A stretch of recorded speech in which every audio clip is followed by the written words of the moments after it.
Good morning, student. Today we are to learn lesson number 5. The title of this lesson is What You Give is What You Get.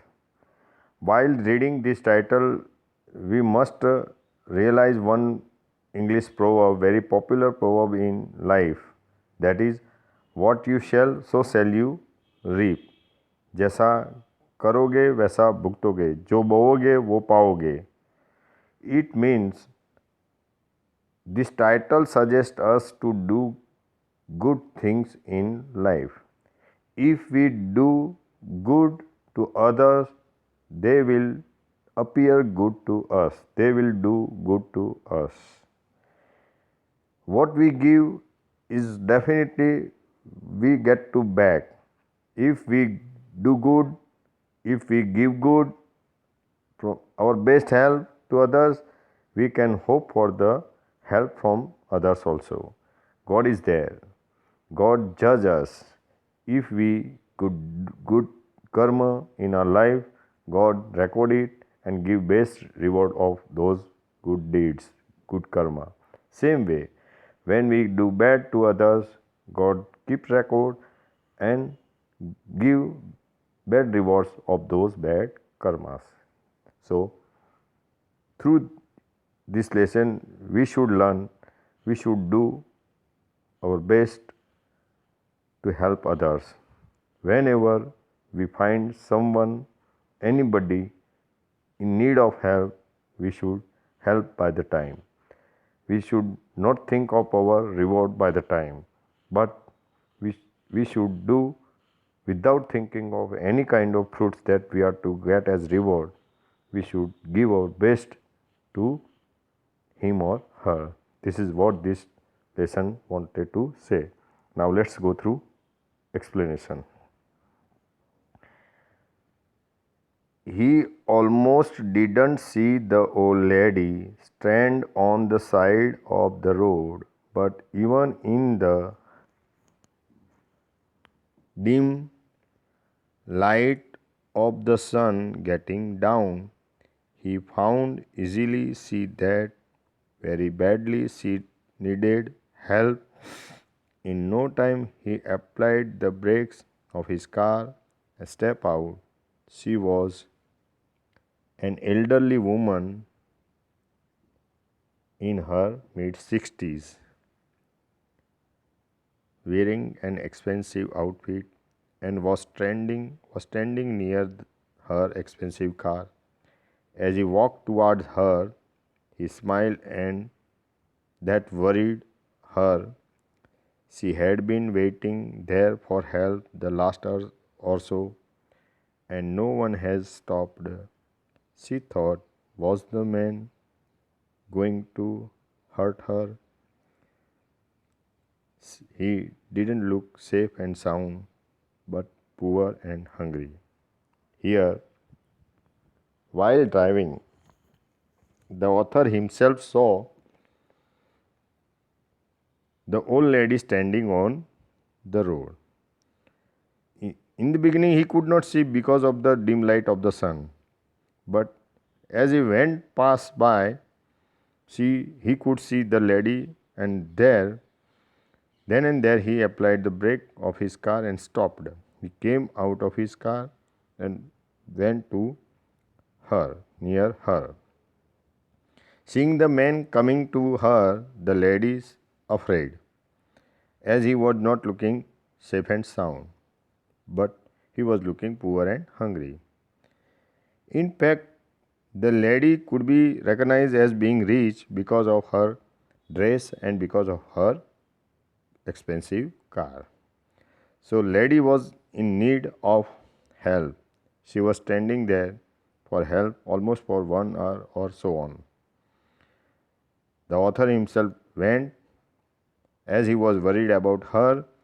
She went there, but lady was afraid of her coming toward her. On the other hand, the man was thinking about the help the woman badly needed. He could see that she was frightened, standing out of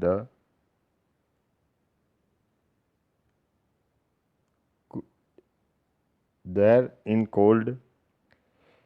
He knew what she felt. It was that chill which was a fear can put in you. Getting closer to the lady, the author could think of the lady that she was really in need of help. He could see the lady being frightened and was standing on the roadside in need of help. Beside being in difficulty, there was a cold winter wind blowing, and that made her in fear. Let's go to next paragraph. On reaching the woman's car, he said, "I am here to help you. Ma'am, why don't you wait inside the car where it is warm?" Reaching the lady, author told that he had come to help her, not to worry, not to frighten of him, afraid of him. He suggested the lady to be inside the car so that she could feel warm inside the car instead of standing outside the car. And by the way, I am Brian Simpson. Here, author introduced himself that he was Brian Simpson. Well, all the trouble the lady had was a flat tire, but for someone like her, it was bad enough. Immediately, Brian Simpson, author himself, found the difficulty that old lady's car tire was flattened. It means puncture. So he could understand well what was the trouble with the lady. So he simply told lady to be inside the car. Brian crawled under the car looking for a place to put the jack. Accidentally rubbing the skin of his finger time or two. Brian Simpson told the lady to be inside the car. He started changing the tire of the car. For that, he needed a jack to apply. He wanted to find the jack, where to stand. Doing so, he got his skin rubbing one or two times. Let's move to next paragraph.